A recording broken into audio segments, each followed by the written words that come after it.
दोस्तों, तारीख में एक वक्त ऐसा था जब पूरी दुनिया, खास तौर पर अरब का खिट्टा, जाहिलियत के गहरे अंधेरों में डूबा हुआ था। इंसान अपनी इंसानियत भूल चुका था। बेटियों को जिंदा दरगोर किया जाता था। छोटी छोटी बातों पर सदियों तक जंगें लड़ी जाती थे और काबा, जो अल्लाह का घर था, 360 बुतों से भरा हुआ था। लेकिन फिर इन अंधेरों को चीरते हुए एक ऐसी रोशनी आई जिसने जमीन से लेकर आसमान तक हर चीज को मुनव्वर कर दिया। अस्सलाम वालेकुम। किताब का खुलासा में खुशमदीद। आज हम जिस अजीम किताब का खुलासा करने जा रहे हैं उसका नाम है अर्रहीक अल मख्तूम, यानी द सील्ड नेक्टर।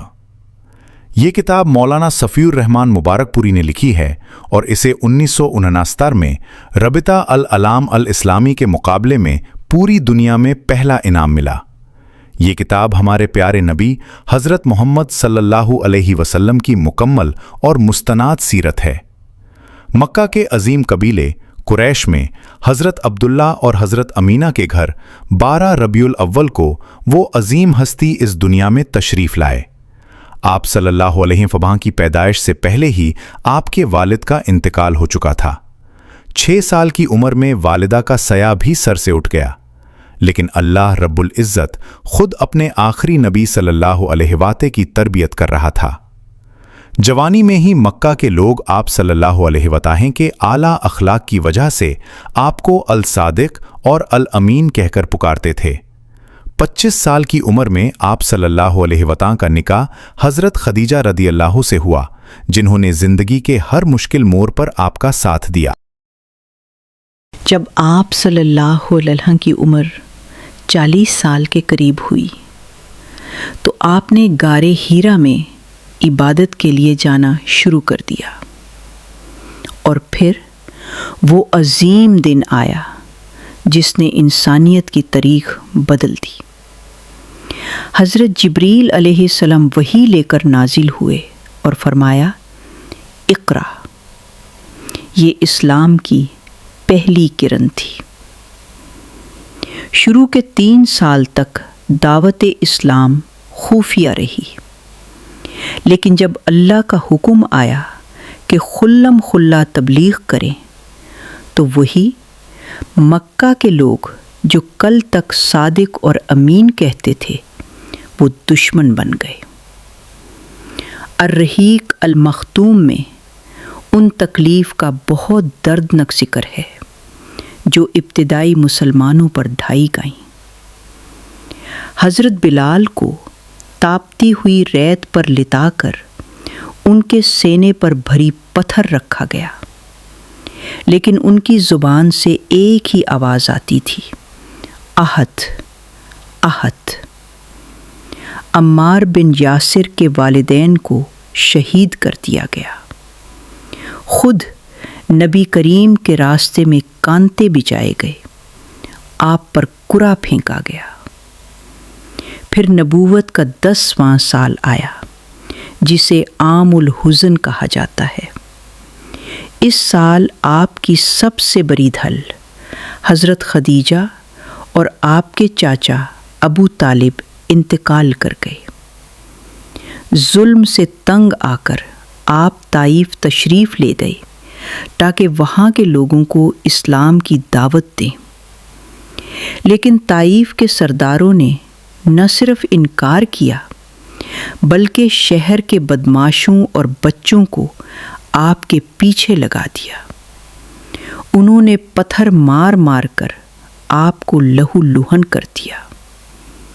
लेकिन जब पहाड़ों का फरिश्ता आया और पूछा कि अगर आप हुक्म दें तो इस शहर को 2 पहाड़ों के बीच पीस दूं, तो रहमतुल लिल आलमीन ने फरमाया, नहीं, मुझे उम्मीद है कि इनकी नस्लों में से कोई अल्लाह की इबादत करेगा। ये थे हमारे नबी। मक्का के दुश्मनों ने जब आप सल्लल्लाहु अलैहि वसल्लम को शहीद करने का नापाक मंसूबा बनाया तो अल्लाह के हुक्म से आप सल्लल्लाहु अलैहि वसल्लम ने हज़रत अबू बकर सिद्दीक़ रदियल्लाहु अन्हुम के साथ मदीना की तरफ हिजरत फरमाई। मदीना का पुराना नाम यथरिब था, لیکن آپ صلی اللہ علیہ وسلم قدم رکھتے ہی یہ مدینۃ النبی کا شہر بن گیا۔ مدینہ پہنچ کر آپ صلی اللہ علیہ وسلم نے صرف ایک دین نہیں سکھایا بلکہ ایک پوری اسٹیٹ قیام کی۔ سب سے پہلے مسجد نبوی کی تعمیر ہوئی، پھر آپ صلی اللہ علیہ وسلم نے انصار اور مہاجرین مکہ سے آنے والے کے درمیان مواخت قائم کیا۔ یہ تاریخ کی ایسی مثال تھی کہ انصار نے اپنی آدھی جائیداد اپنے مہاجر بھائیوں کو دے دی۔ آپ صلی اللہ علیہ وسلم نے میثاق مدینہ بنایا جو دنیا کا پہلا تحریری عین تھا جس نے ہر مذہب کے لوگوں کے حقوق مقرر کیے۔ لیکن مکہ کے قریش اب بھی مسلمانوں کو ختم کرنا چاہتے تھے۔ اس کے نتیجے میں اسلام کی پہلی عظیم جنگ ہوئی، غزوہ بدر۔ مسلمان صرف 313 تھے اور دشمن 1000، لیکن اللہ کی مدد سے مسلمانوں نے فتح حاصل کی۔ اس کے بعد غزوہ احد اور غزوہ خندق پیش آئے۔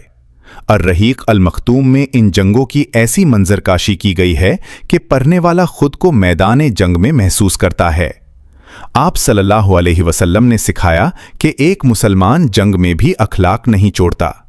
عورتوں، بچوں اور درختوں کو نقصان پہنچنا منع تھا۔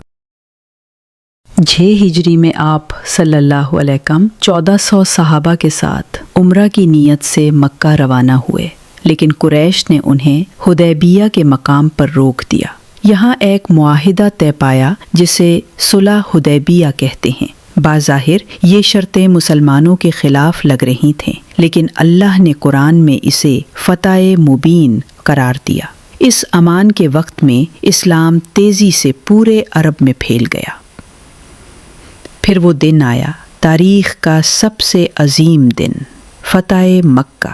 8 ہجری میں نبی کریم صلی اللہ 10,000 صحابہ کے لشکر کے ساتھ مکہ میں داخل ہوئے۔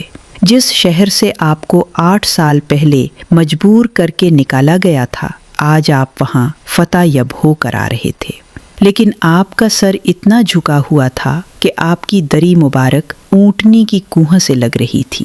آج کوئی انتقام نہیں تھا۔ جو لوگ آپ کو اور آپ کے صحابہ کو تکلیفیں دیتے تھے وہ تھر تھر کانپ رہے تھے، لیکن رحمت للعالمین نے فرمایا، جاؤ، آج تم سب آزاد ہو، آج تم پر کوئی پاکر نہیں۔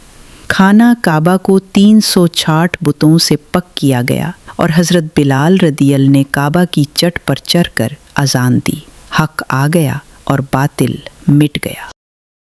10 ہجری میں آپ صلی اللہ علیہ وسلم نے اپنا آخری حج ادا کیا، جسے حجۃ الوداع کہتے ہیں۔ یہاں آپ صلی اللہ علیہ وسلم نے عرفات کے میدان میں وہ تاریخی خطبہ دیا جو انسانی حقوق کا سب سے عظیم مینیفیسٹو ہے۔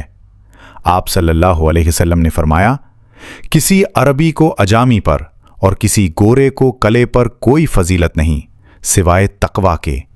عورتوں کے معاملے میں اللہ سے ڈرو، سود ختم کیا جاتا ہے۔